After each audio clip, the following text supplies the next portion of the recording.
സമയത്തോ നമ്മളോട് പറയാ തൊട്ടടുത്ത് ക്യാൻറ്റീൻ ഉണ്ട്, ഭക്ഷണം കഴിച്ചു പോയിക്കോളി, കാശ് ഞാൻ കൊടുത്തോളാം. നിങ്ങൾ നോക്കൂ, SSF ആയാലുള്ള കോണം പോലീസ് വരെ നമുക്ക് ഭക്ഷണം ഇങ്ങോട്ട് വാങ്ങിത്തരാം. അപ്പൊ ഞാൻ പറഞ്ഞു വന്നത് സുഹൃത്തുക്കളെ, SSF എന്ന ഈ സംഘടനയുടെ പ്രവർത്തകരിൽ ഒരിക്കലും പ്രിയപ്പെട്ടവരെ തെറ്റിദ്ധരിക്കാൻ നമുക്ക് ഒരു നിരക്കും സംശയമേ ഇല്ല എന്ന് സാന്ദർഭികമായി ഞാൻ ഉണർത്തുന്നു.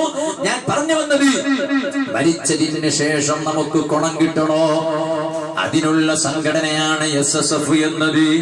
അതാണ് താജുൽ ഉലമ കാണിച്ചത്, നൂറുൽ ഉലമ കാണിച്ചത്, പൊസോട്ട് തങ്ങൾ കാണിച്ചത്. നിങ്ങൾക്കറിയോ, കേരളത്തിൽ ഈ അടുത്ത് ഒരു SSFന്റെ പ്രവർത്തകൻ മരണപ്പെട്ടു. പേരെന്താണെന്നറിയോ? 3 പീടികയിലെ നദീർ എന്ന ചെറുപ്പക്കാരനാണ്. ആ നദീർ 3 പീടിക എന്ന നാട്ടുകാരനായ നദീർ എന്ന SSFന്റെ ചെറുപ്പക്കാരൻ. ആ ചെറുപ്പക്കാരനോട് നാട്ടുകാർ ചോദിച്ചു, അല്ലയോ നദീറേ, നീ ഒരു രാഷ്ട്രീയ സംഘടനയിൽ പ്രവർത്തിച്ചാൽ നിനക്ക് ഭൗതികമാണ് ഒരുപാട് നേട്ടം കിട്ടുമായിരുന്നുവല്ലോ, അതേ സമയത്ത് SSFൽ പ്രവർത്തിച്ച് നിനക്ക് എന്ത് കിട്ടാനാ? ആ സമയത്ത് നദീർ പറഞ്ഞ വാക്കെന്താണെന്നറിയോ? SSFൽ പ്രവർത്തിച്ചത് കൊണ്ട് എനിക്ക് എന്ത് കിട്ടാനാ എന്നല്ല ചോദിച്ചത്. അതിന് മറുപടി ഇപ്പൊ ഞാൻ പറയുന്നില്ല. ഞാൻ മരണപ്പെട്ടതിന് ശേഷോ എന്റെ മയ്യത്തിന്റെ ചാരത്തേക്ക് വന്നോ, എന്റെ ഖബറിന്റെ അടുത്തേക്ക് വന്നോ, അപ്പോൾ കാണാ 3 പീടികയിലെ നദീർ എന്ന SSFന്റെ പ്രവർത്തകർ ഈ സംഘടനയിൽ മെമ്പർഷിപ്പ് വാങ്ങിയിട്ട് അംഗത്വം സ്വീകരിച്ച് പ്രവർത്തിച്ചതിന്റെ നേട്ടം എന്താണ് എന്ന് അപ്പോൾ കാണാം.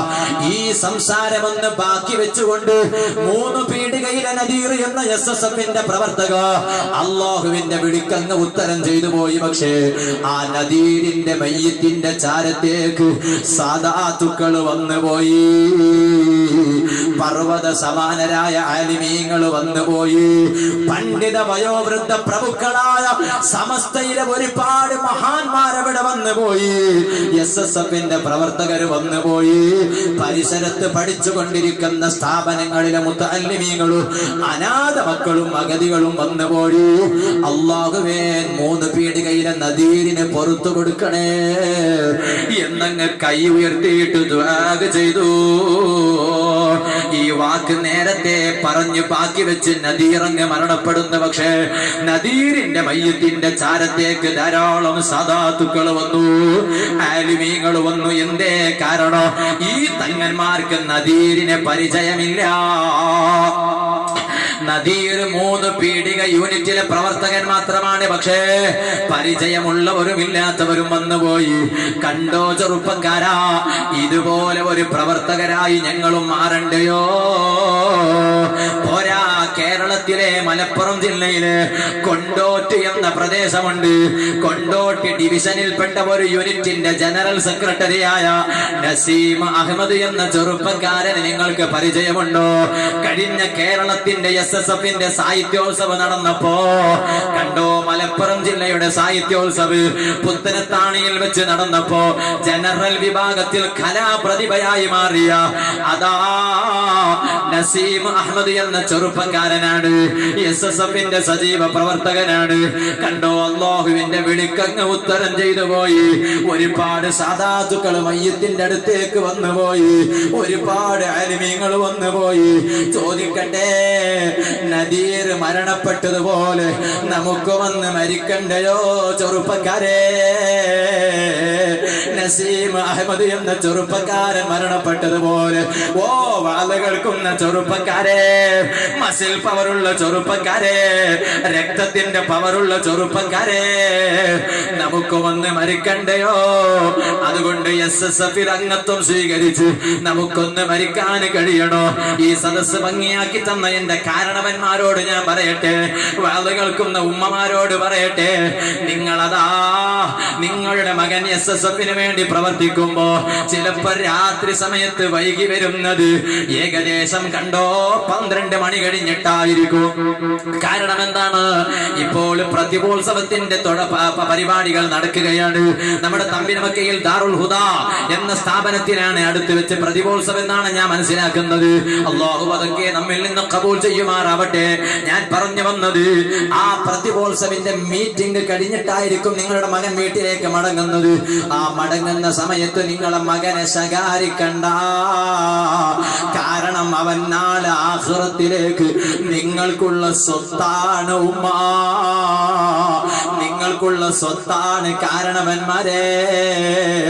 കാരണം എന്താണെന്നറിയോ? ഏതെങ്കിലും ഒരു ബാപ്പ മരണപ്പെട്ടാൽ, ഏതെങ്കിലും ഒരു ഉമ്മ മരണപ്പെട്ടാൽ അല്ലാഹു ആഫിയത്തുള്ള ദീർഘായുസ് തരട്ടെ. പക്ഷേ മരണപ്പെട്ടാലോ, മരണം എന്നത് ആരെയും പിടികൂടുമല്ലോ. അങ്ങനെ മരണപ്പെട്ടാൽ അതാ അവനാരാ? എൺമൂർ ശാഖയിലെ SSFന്റെ പ്രവർത്തകന്റെ ബാപ്പയാ, എൺമൂർ ശാഖയിലെ SSFന്റെ പ്രവർത്തകന്റെ ഉമ്മയാ. എന്നാൽ നിങ്ങൾക്കറിയോ, ലോകത്ത് SSF എവിടെയെല്ലാം ഉണ്ടോ? കർണാടകയിൽ മാത്രമല്ല ഉമ്മമാര്, കേരളത്തിൽ മാത്രമല്ല.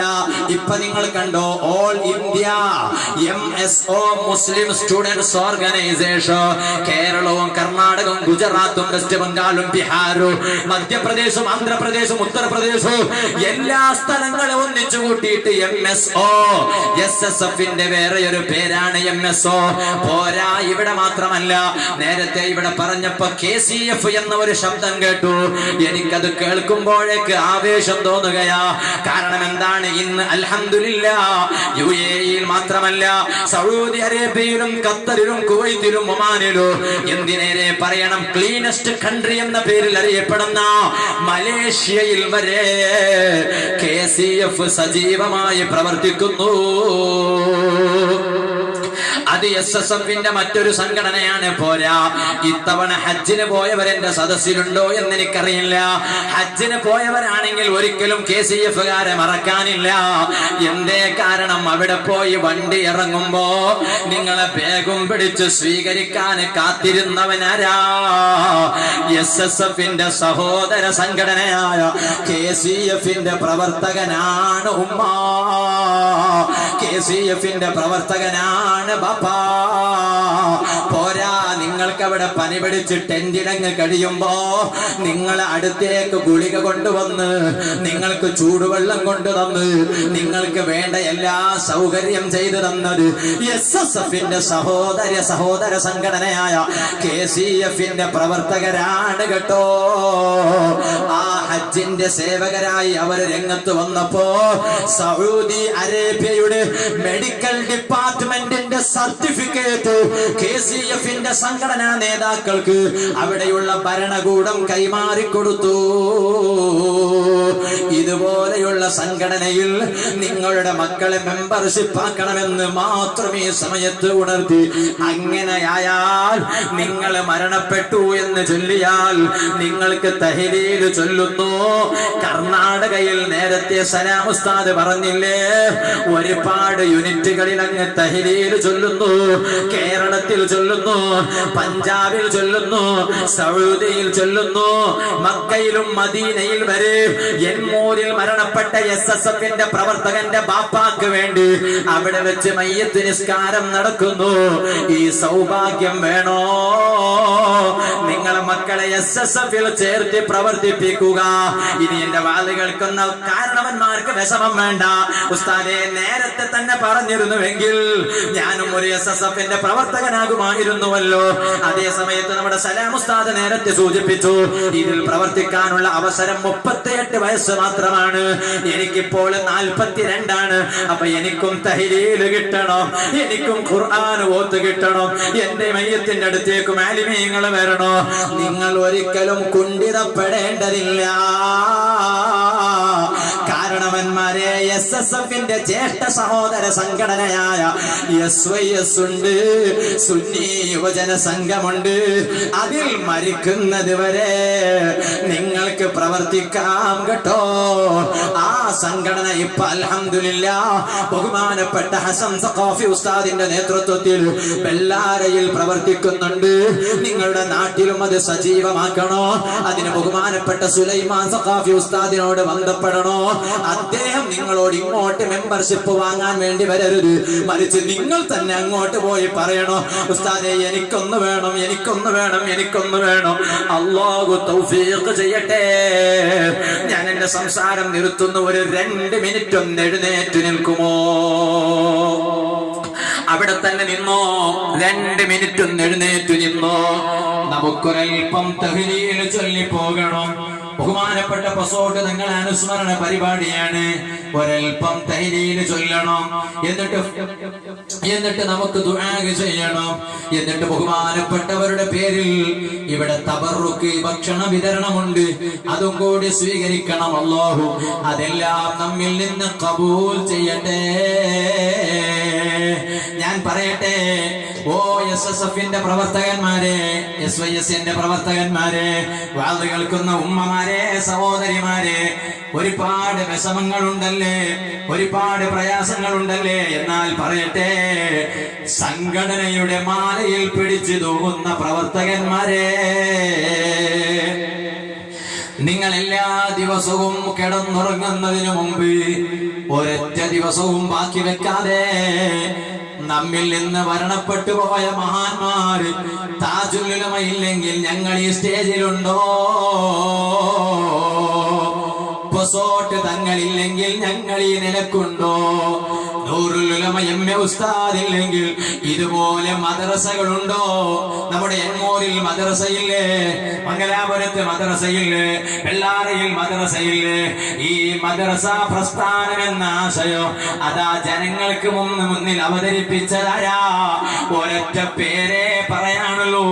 ഇപ്പൊ കണ്ടില്ലേ, പുത്തൻവാദികൾ പറയാണ്, സലഫിയും ജമാഅത്തെ ഇസ്ലാമിയും തബ്ലീഗുകാരനും പറയാണ് മദ്രസ പ്രസ്ഥാനം തുടങ്ങിയത് ഞങ്ങളാണ് എന്ന്. അങ്ങനെ ഒരുപാട് വാദങ്ങൾ അവർ കേൾക്കുന്നുണ്ട്. നിങ്ങൾ അതിന്റെ പിന്നാലെ പോകരുത്. ഞാനിപ്പോ ഈ അടുത്ത് ഒരു ചങ്ങായിന്റെ പ്രസംഗം കേട്ടു. സുബ്ഹാനല്ലാഹ്, ഈ ലോകം എങ്ങോട്ട് പോകുന്നു എന്ന് തോന്നുന്നില്ല. എന്താ പ്രസംഗം അറിയോ? തൊട്ടതും പിടിച്ചതൊക്കെ ശിർക്കായി, ശിർക്കായി, ശിർക്കായി. ഇപ്പൊ അവസാനം ശിർക്കായത് എന്തറിയോ? ആളുകൾക്കൊന്ന് ഉമ്മമാരെ നിങ്ങളൊന്ന് ശ്രദ്ധിക്കണേ. അതാ ഒരു ഗർഭിണിയായ സ്ത്രീ, ആ ഗർഭിണിയായ സ്ത്രീ ഒരിക്കലും ഗൈനക്കോളജിസ്റ്റിനെ കാണാൻ പാടില്ല.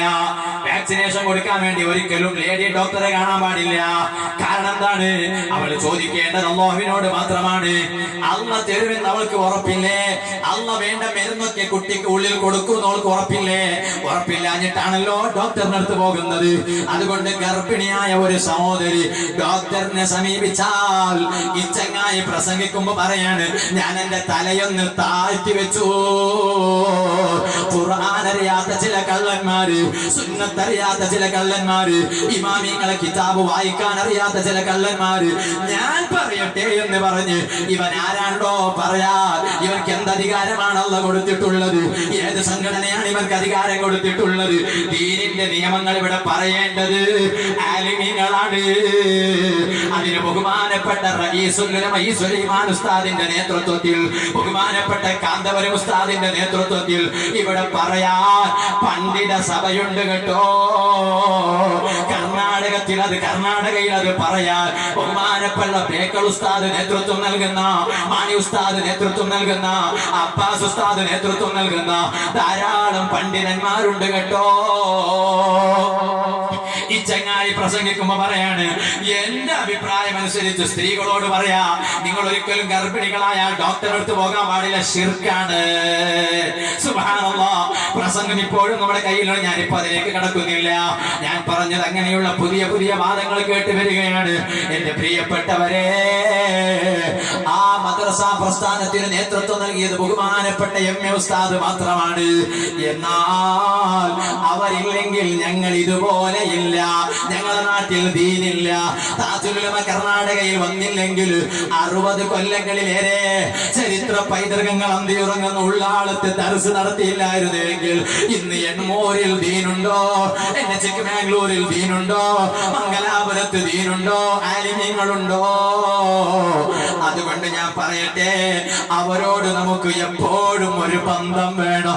ആ ബന്ധത്തിന്റെ ഭാഗമായി എല്ലാ ദിവസവും ഇലാ ഹദ്റത്തി സയ്യിദിനാ താജിൽ ഉലമാ, ഇലാ ഹദ്റത്തി ശൈഖിനാ നൂറുൽ ഉലമാ, ഇലാ ഹദ്റത്തി മൽജഇനാ അസ്സയ്യിദ് ഉമറുൽ ഫാറൂഖ് അൽ ബുഖാരി, അതുപോലെ ബഹുമാനപ്പെട്ട ഇലാ ഹദ്റത്തി സയ്യിദിനാ അത്വാഹിറുൽ അഫ്ദൽ ഖദ്ദസല്ലാഹു അസ്റാറഹു, ആ മഹാന്മാരെ പേര് ഒന്നടങ്കം പറഞ്ഞിട്ട് അവരിലേക്ക് ഫാത്തിഹ ഓതി നീ കിടന്നുറങ്ങിയാൽ നിനക്ക് ഏത് വിഷയത്തിനും അവരെ കൊണ്ട് പരിഹാരമുണ്ട്.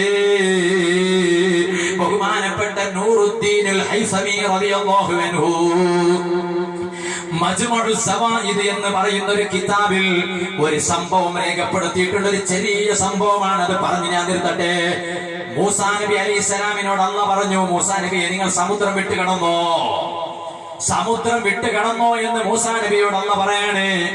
മൂസാ നബി അലൈഹിസ്സലാമും അനുയായികളും സമുദ്രത്തിന്റെ അടുത്ത് വന്നു. വാഹനപ്പുറത്താണ് മൂസാ നബി ഉള്ളത്, മൃഗങ്ങളുടെ പുറത്താണ് കയറിയിട്ടുള്ളത്. അവിടെ വന്ന് എത്തി നോക്കുന്നു, പക്ഷെ അങ്ങോട്ട് പോകാൻ കഴിയുന്നില്ല. അല്ലാഹ് പറയാണ്, മൂസാ നബിയെ സമുദ്രം വിട്ട് കടന്നോ. മൂസാ നബി അലൈഹിസ്സലാമിന് അപ്പുറം വിട്ട് കിടക്കാൻ കഴിയുന്നില്ല. കാരണം സമുദ്രത്തിന്റെ അടുത്തേക്ക് പോകുമ്പോ മൃഗം അവിടെ നിന്ന് മുഖം തിരിച്ച് പിന്നോട്ടടിക്കുകയാണ്, ബാക്കോട്ടടിക്കുകയാണ്. 2 തവണ മടങ്ങി, 3 തവണ മടങ്ങി, 4 തവണ മടങ്ങി കഴിയുന്നില്ല. അല്ലാഹ് പറയാണ്, മൂസാ നബിയെ സമുദ്രം വിട്ട് കടന്നോളൂ. മൂസാ നബി കലീമുല്ലാഹ്, അള്ളാഹുവോട് സംസാരിക്കാൻ ഭാഗ്യം കിട്ടിയ നബിയാണ്. മൂസാ നബി പറഞ്ഞു, റബ്ബേ എങ്ങനെ ഞാൻ അങ്ങോട്ട് പോകും? ഈ മൃഗം മടങ്ങി കിട്ടണ്ടേ? അതിങ്ങനെ സമുദ്രത്തിന്റെ അടുത്തേക്ക് എത്തുമ്പോഴേക്കും മടങ്ങി പോവാണ്, ഞാൻ എങ്ങനെ അങ്ങോട്ട് പോകൂ?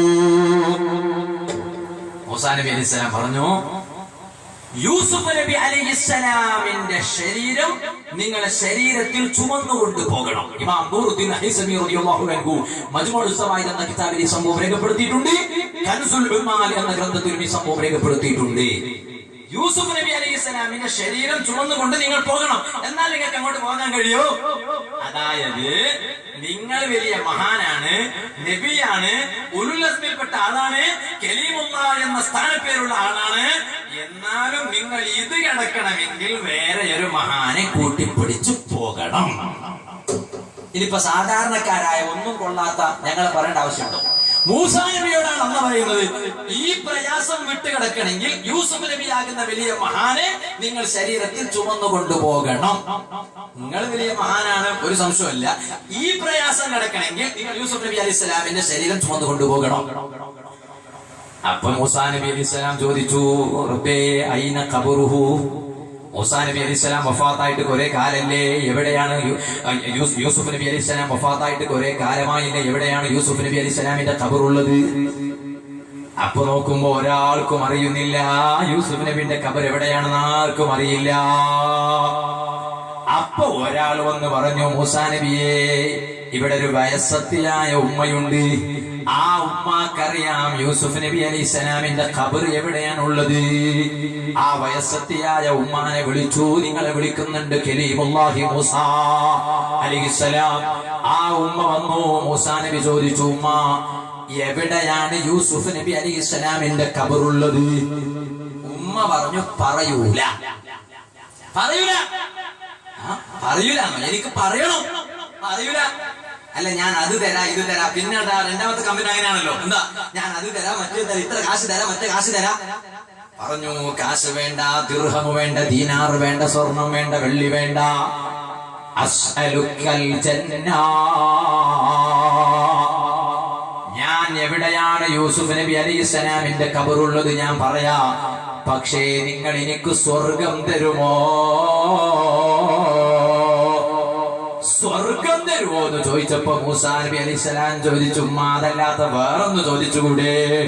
അതിപ്പോ തരാൻ കഴിയാഞ്ഞിട്ടൊന്നുമല്ല, പക്ഷെ എന്നാലും കണ്ടു കിട്ടിയ എല്ലാ ആൾക്കും നിങ്ങൾ സ്വർഗം കൊടുത്തിരുന്നാലോ, നാം പിന്നെ സ്വർഗം എന്നെ കൊടുക്കൽ പണിയായിരിക്കും. അതുകൊണ്ട് അതല്ലാത്ത വേറൊന്നെങ്കിലും ചോദിച്ചുകൂടെ? ഈ ഉമ്മ നോക്കുമ്പോ എൻമൂരിലിന്റെ വാലുകൾക്കൊന്നും ഉമ്മമാരെ പോലെ നല്ല പെണ്ണുങ്ങൾ, നല്ലൊരു പെണ്ണാ. ഈ ഉമ്മ പറയാണ്, ഇല്ല എനിക്ക് അതെന്നെ വേണം, സ്വർഗം തന്നെ വേണം. അപ്പൊ ഇറങ്ങി വന്നു, അല്ലാഹുവിൽ നിന്ന് വഹി വന്നു, മൂസാ നബിയെ നിങ്ങളൊരു നബിയല്ലേ, നിങ്ങൾക്ക് കൊടുക്കാനുള്ള അധികാരം ഞാൻ തന്നിട്ടുണ്ടല്ലോ, പിന്നെ എന്തിനാണ് നിങ്ങൾ ഇങ്ങനെ പിന്നോട്ട് മാറുന്നത്? കൊടുത്തോ. മൂസാ നബി അലൈഹിസ്സലാം പറഞ്ഞു, ആയിക്കോട്ടെ ഉമ്മ, ഞാൻ നിങ്ങൾക്ക് സ്വർഗം തന്നു. സ്വർഗം അങ്ങ് കൊടുത്തപ്പോഴേക്ക് സുബ്ഹാനല്ലാഹ് ഈ പെണ്ണ് പറയുന്നു, ഇന്ന സ്ഥലത്ത് യൂസുഫ് നബി അലൈഹിസ്സലാമിന്റെ ഖബറുണ്ട്, അവിടെ പോയി നോക്കി. ഖബറൊന്ന് എടുത്തു നോക്കുമ്പോ യൂസുഫ് നബി അലൈഹിസ്സലാമിന്റെ ശരീരം കിട്ടി. ആ ശരീരം അതാ തോളിലിട്ട് ചുമന്നുകൊണ്ട് മൂസാ നബി അലൈഹിസ്സലാം വീണ്ടും സമുദ്രത്തിന്റെ വക്കത്തങ്ങെത്തിയപ്പോ മൃഗം അങ്ങോട്ട് പോയി. അതുവരെ പോകാൻ കഴിയാത്തത് യൂസുഫ് നബിയാകുന്ന വേറെയൊരു മഹാനെ കൂട്ടുപിടിക്കാത്തത് കൊണ്ടാണ്. ഇപ്പൊ കൂട്ടുപിടിച്ചത് കൊണ്ട് ആ കടമ്പ അങ്ങ് വിട്ടുകിടന്നു. ബാബുൽ ഹസ്സി അലാ ത്വലബിൽ ജന്ന, സ്വർഗത്തെ തേടുന്നതിനെ പ്രേരിപ്പിക്കുന്ന അധ്യായത്തിൽ ഹാഫിദ് നൂറുദ്ദീൻ അൽ ഹൈസമി തങ്ങൾ തന്റെ മജ്മുഉസ് സവായിദ് എന്ന കിതാബിലും കൻസുൽ ഉൽമാൽ എന്ന കിതാബിലും രേഖപ്പെടുത്തിയിട്ടുണ്ട്.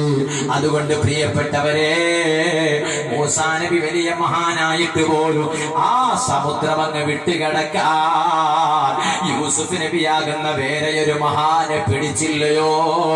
ഇതുപോലെ ഒന്നിനും കൊള്ളാത്ത ചണ്ടിച്ചവരുകളായ ഞങ്ങളെ പോലെയുള്ള സാധാരണക്കാരെ പറയേണ്ടതുണ്ടോ? നമുക്കും ഏത് പ്രയാസത്തിന് പരിഹാരം വേണോ? ആ മഹാന്മാരായ നമ്മുടെ പ്രാസ്ഥാനിക നേതാക്കളെ മുറുകെ പിടിച്ച് അവരെ പേരിൽ ദിവസവും ഒരു ഫാത്തിഹ ഓതി നമുക്ക് നമ്മുടെ ജീവിതം കഴിച്ചുകൂട്ടണം.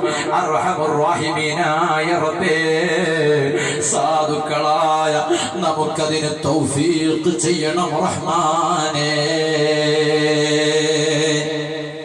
എല്ലാരോടും തന്നെ ഇരുന്നു. അല്ലാഹു തആല നാം ഇതുവരെ നിന്നു കേട്ടു, കുറെ ഇരുന്നു കേട്ടു. മഗ്‌രിബിന് ശേഷം നമ്മുടെ പരിപാടി ആരംഭിച്ചതാണ്. അല്ലാഹു റബ്ബ് സുബ്ഹാനഹു വ തആല ഈ സദസ്സിൽ വന്നിരുന്ന ധാരാളം ആലിമീങ്ങളുണ്ട്, മുതഅല്ലിമീങ്ങളുണ്ട്, ഖുർആൻ മനഃപ്പാഠമാക്കുന്ന മക്കളുണ്ട്, സാധാരണക്കാരായ പ്രായമുള്ളവരുണ്ട്, ചെറുപ്പക്കാരുണ്ട്, ഉമ്മമാരുണ്ട്, സഹോദരിമാരുണ്ട്. അല്ലാഹു എല്ലാവരുടെയും മനസ്സിലുള്ള ഹലാലായ മുറാദുകൾ മുഴുവനും അല്ലാഹു ഹാസിലാക്കി തരുമാറാവട്ടെ.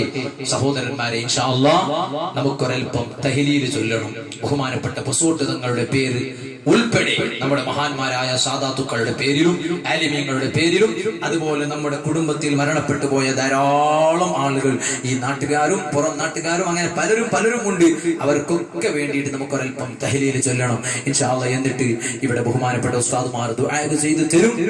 അല്ലാഹു തആല നമ്മുടെ സദസ്സ് ദുആക്ക് ഉത്തരം കിട്ടുന്ന സദസ്സാക്കി നമ്മിൽ നിന്ന് ഖബൂൽ ചെയ്യുമാറാവട്ടെ. പ്രിയപ്പെട്ട സഹോദരന്മാരെ, അവസാനം ഭക്ഷണം വിതരണം ഉണ്ടാകും. അതും കൂടി നിങ്ങളൊക്കെ വാങ്ങിക്കൊണ്ട് പോകണം. അല്ലാഹു അത് കഴിക്കുന്ന മുഴുവൻ ആളുകൾക്ക് ഈ സദസ്സിൽ ചൊല്ലിയ ജലാലിയ റാത്തീബിന്റെ ബർക്കത്ത് കൊണ്ട്